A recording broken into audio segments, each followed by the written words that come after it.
Assalamualaikum warahmatullahi wabarakatuh.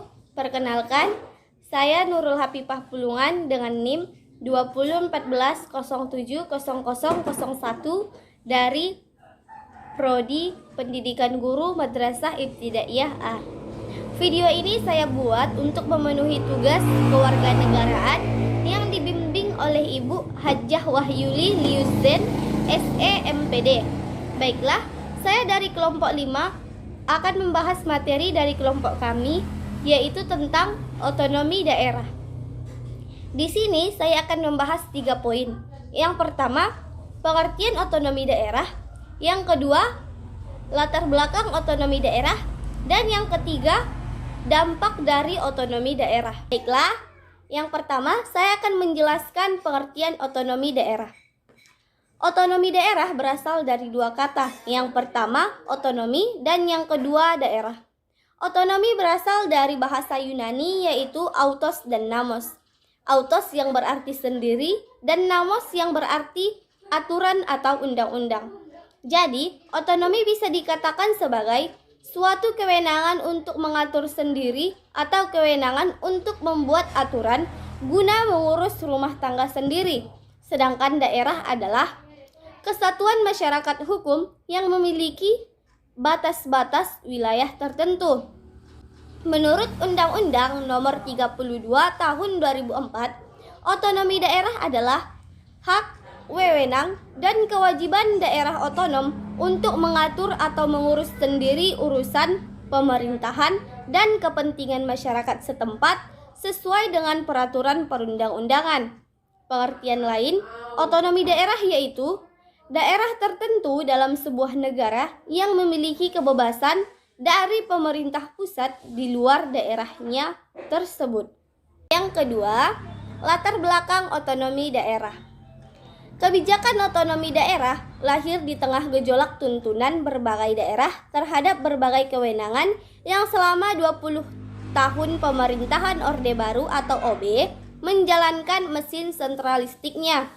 Undang-Undang Nomor 5 Tahun 1974 tentang pemerintahan daerah yang kemudian disusul dengan Undang-Undang Nomor 5 Tahun 1979 tentang pemerintahan desa menjadi tiang utama tegaknya sentralisasi kekuasaan OB. Semua mesin partisipasi dan prakarsa yang sebelumnya tumbuh sebelum OB berkuasa secara perlahan dilumpuhkan di bawah kontrol kekuasaan. Stabilitas produk demi kelangsungan investasi ekonomi atau pertumbuhan menjadi alasan pertama bagi OB untuk mematahkan setiap gerak prakarsa yang tumbuh dari rakyat. Ada 2 faktor yang berperan kuat dalam mendorong lahirnya kebijakan otonomi daerah berupa Undang-Undang Nomor 22 Tahun 1999. Pertama, faktor internal yang didorong oleh berbagai protes atas kebijakan politik sentralisme di masa lalu. Yang kedua, faktor eksternal yang dipengaruhi oleh dorongan internasional terhadap kepentingan investasi, terutama untuk efisiensi dan biaya investasi yang tinggi sebagai akibat korupsi dan rantai birokrasi yang panjang. Yang ketiga, dampak otonomi daerah. Undang-Undang Dasar 1945 telah mengatur hubungan antara pemerintah daerah Indonesia dengan pemerintah pusat melalui hasil amandemen pasal 18 dalam Undang-Undang Nomor 32 Tahun 2004. Telah diatur otonomi daerah beserta beberapa peraturan untuk pemerintah. Semua sistem tentu tidak ada yang sempurna. Sebab itu hal ini dapat memunculkan dampak positif dan negatif otonomi daerah.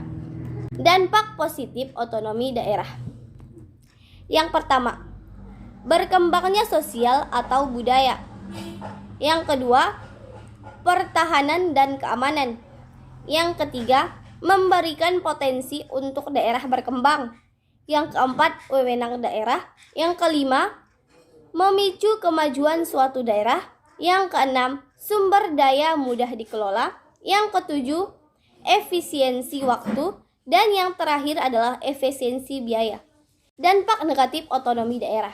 Yang pertama, daerah yang miskin akan sulit berkembang. Yang kedua, menimbulkan konflik antar daerah. Yang ketiga, koordinator antara daerah yang tidak terjalin. Yang terakhir, kesenjangan sosial semakin meningkat. Baiklah, cukup sekian video pembelajaran yang dapat saya paparkan dalam video kali ini. Apabila ada kata-kata yang salah ataupun hal yang lain yang berkaitan dengan pembuatan video ini, saya mohon maaf. Sampai ketemu lagi di video pembelajaran berikutnya. Saya Nurul Hafifah Bulungan, pamit undur diri. Wabillahi taufiq wal hidayah. Assalamualaikum warahmatullahi wabarakatuh.